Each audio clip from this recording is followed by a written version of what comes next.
This is the final week of my first 30 days as a new CIO. Okay, let's get spicy. The return to office.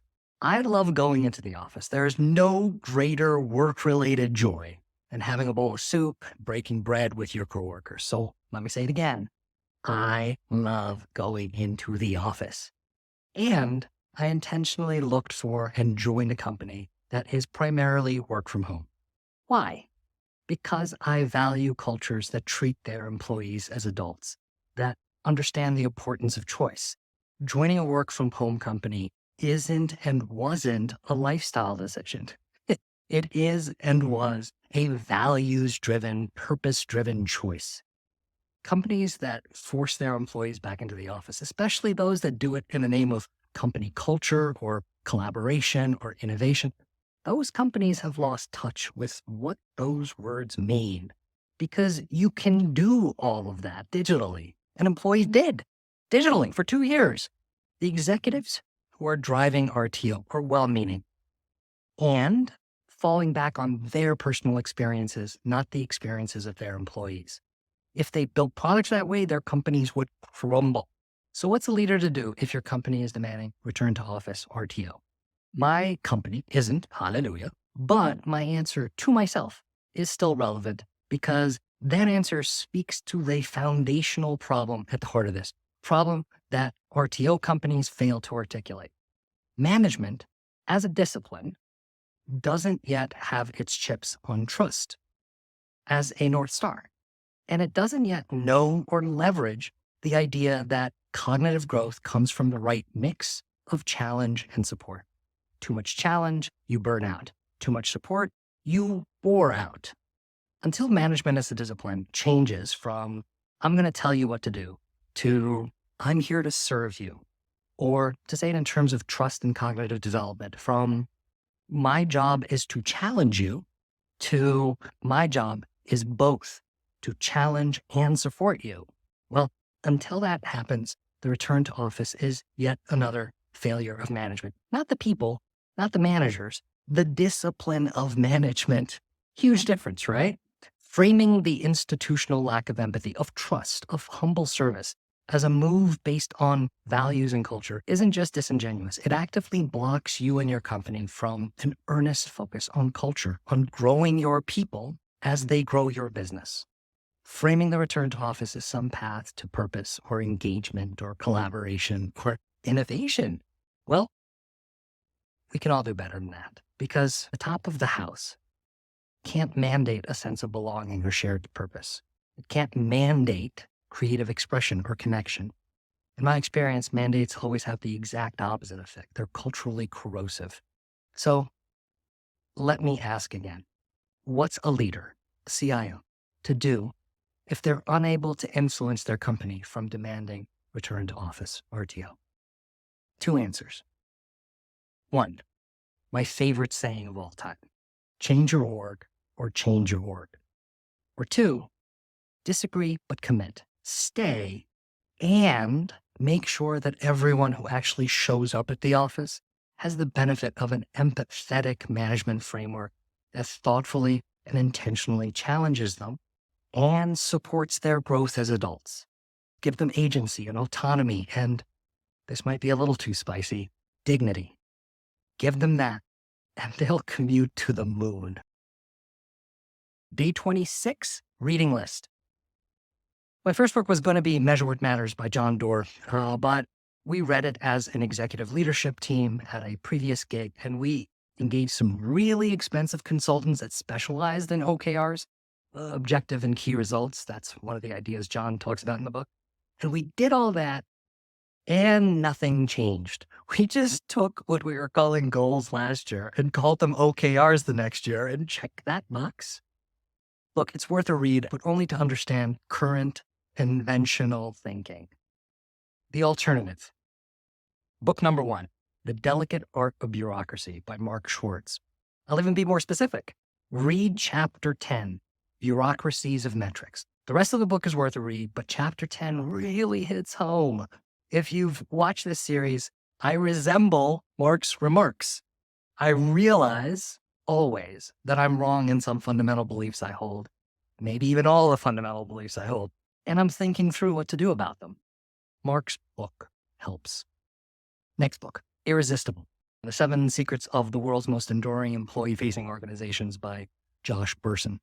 It talks about purpose-driven culture and how when employees feel connected to a meaningful purpose, they become more engaged and productive.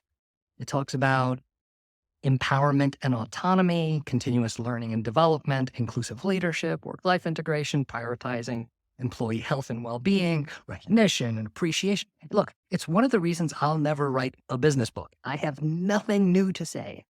And finally, on the multimedia front, read a piece I wrote at the height of the pandemic called Our Post-Pandemic Return to the Office of the Future. So Google Hood, that's my first name, and Our Post-Pandemic Return to the Office of the Future. I'll include the title in the post description.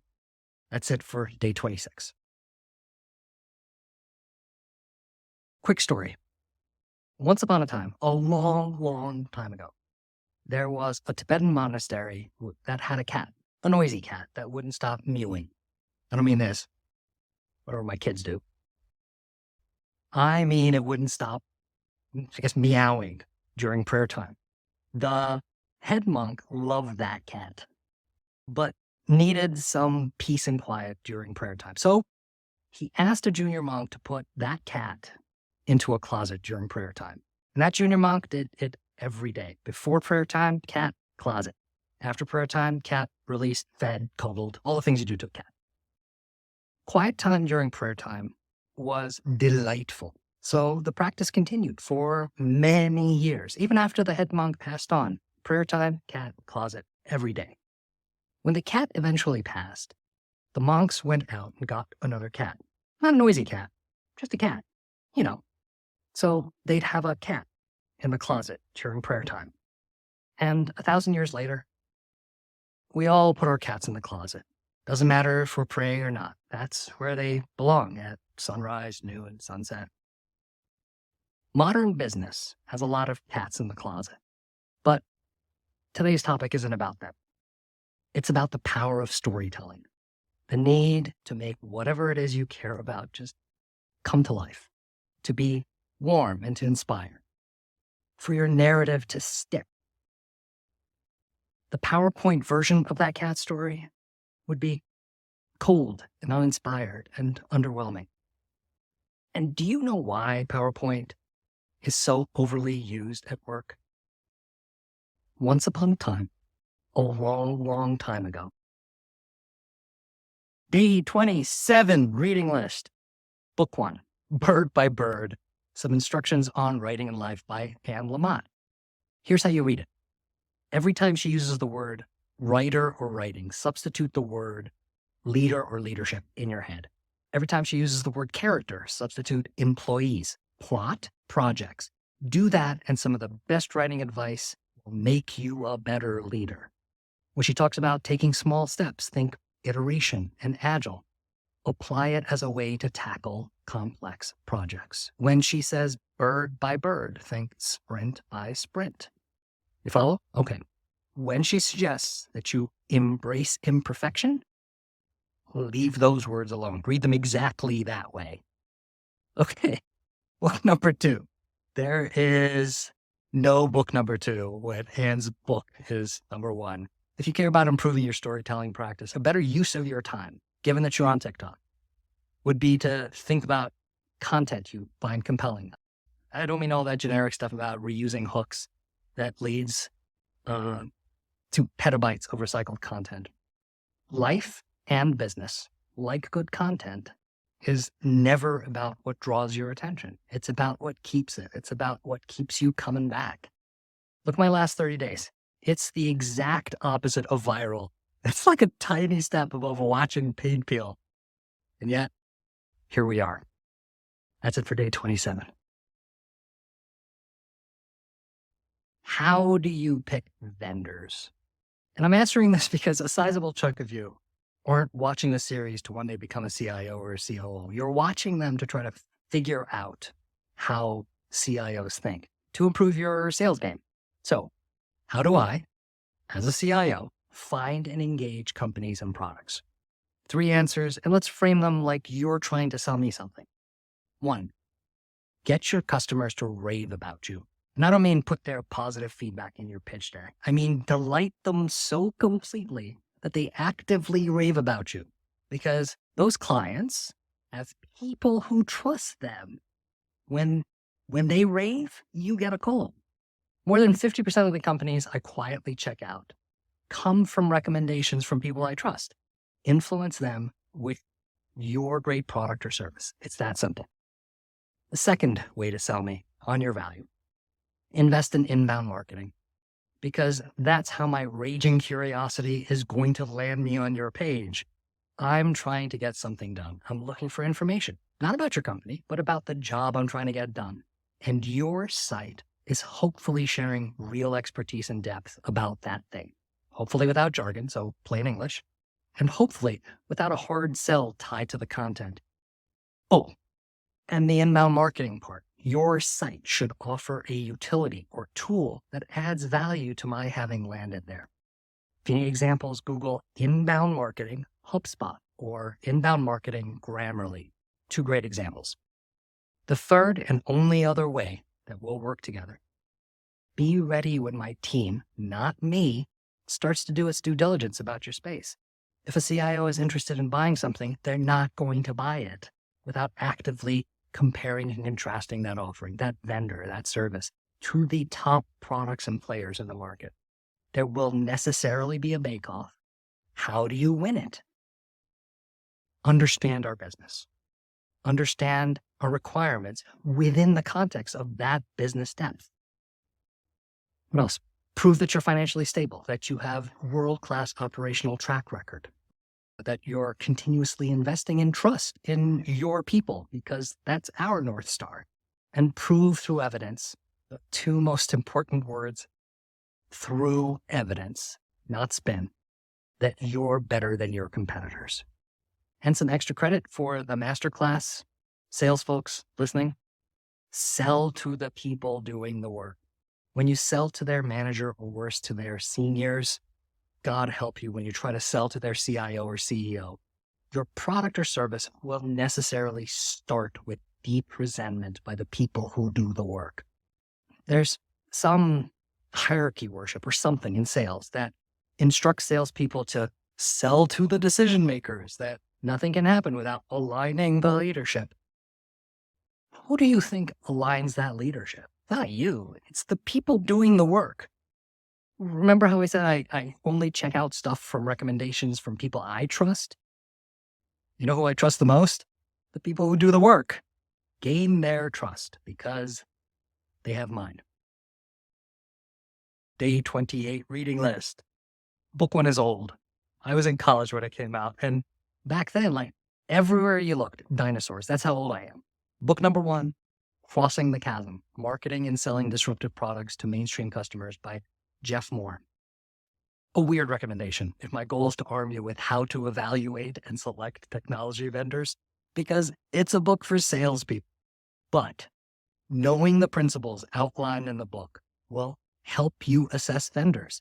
It'll help you sell your initiatives internally by shining the light on the how behind technology adoption cycles. Book number 2, The Challenger Customer by Matthew Dixon and a bunch of other people. I think it's the second book in a series. I don't know. I didn't read the first one. It's rooted in curiosity about how customers can buy better. And it goes into how to build consensus when you're selling into an enterprise, how to build consensus among multiple decision makers during their internal decision-making process. For a sales book, it's pretty insightful. And it gets you thinking about how to help your future customers, your leadership, sell your solution internally. Again, useful on 2 fronts, how to manage vendors selling to you and how to sell your internal agenda. Oh, and based on a recommendation from one of the subscribers to this channel, I'm halfway through a book called Revenue Operations by Stephen Diorio. It's also the first book in my book club at work. See day 19, part 2. That's it for day 28. Okay, how do you build a sense of urgency? And before speaking to the how, it's important to reflect on, to think deeply about the ethics of it. because when it's done poorly, you create unnecessary panic or stress, or worse, you eat into employee nights and weekends, which should be the rare exception, not the rule. Without getting too preachy, you need to think through how important it is to be transparent and honest, to balance urgency and impact, to avoid exaggeration and fear tactics, and to respect your employees' autonomy. Why? Our North Star, trust. Okay, on to the how. Step one is the foundation. It's constant situational awareness. It's about you understanding business context, being aware of the current environment and how it impacts or could impact the specific agenda you want to promote. Quick example. If getting your contract management system prioritized by the business has always been a struggle, the minute Russia invades Ukraine, the minute sanctions are imposed, that's when your agenda suddenly gets the context it needs. Step two is storytelling around impact. Being able to spell out the consequences of delay or inaction is super important. It's a skill. When the world throws a pebble into your pond. In my new healthcare space, the example would be a recent cyber attack on a company called Change Healthcare. When everyone else is focused on the pebble hitting the water, you need to be forecasting the waves, not just the first couple, all the way to shore. And you need to package that story in a way that's consumable by everyone, stakeholders and disinterested others. Built into that story you're telling is step three, a framing of timing that says, right now. Action is needed right now. Good recent example, COVID. We either arm every employee with whatever they need to work from home right now, or we start losing employees. Step four, demand marketing. Yeah, marketing's part of the gig. You need to create demand for that urgently needed action. You're creating the demand. If you're doing it at the C level, you'll want to customize that campaign because that's what it is, a campaign, based on how your different stakeholders perceive the urgency or should perceive the urgency. Like the CFO needs a different spin than the CHRO or your chief revenue officer. And finally, narrow your focus.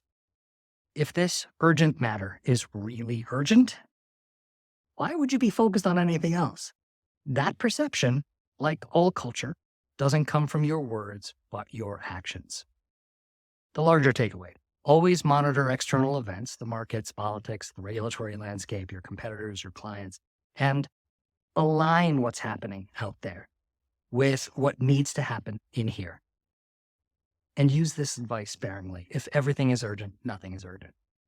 I mean, one last note, and this is for every level of leader. The wrong way to create urgency is to name drop. Every time you frame something that needs urgency as being something someone else wants done urgently, you're robbing yourself of agency. You're a leader. Lead with that. Day 29 reading list. Over the past 30 days, I've suggested a handful of books that would apply to today's topic. Most notably, The Lean Startup by Eric Ries and Grit by Angela Duckworth. So let's go with some classics that capture the essence of never letting a good disaster go to waste.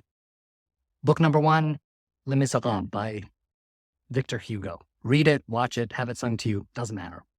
Book two, Great Expectations by Charles Dickens. You probably haven't read it since high school, but let me tell you, as an adult, it hits differently. And book three, The Odyssey by Homer.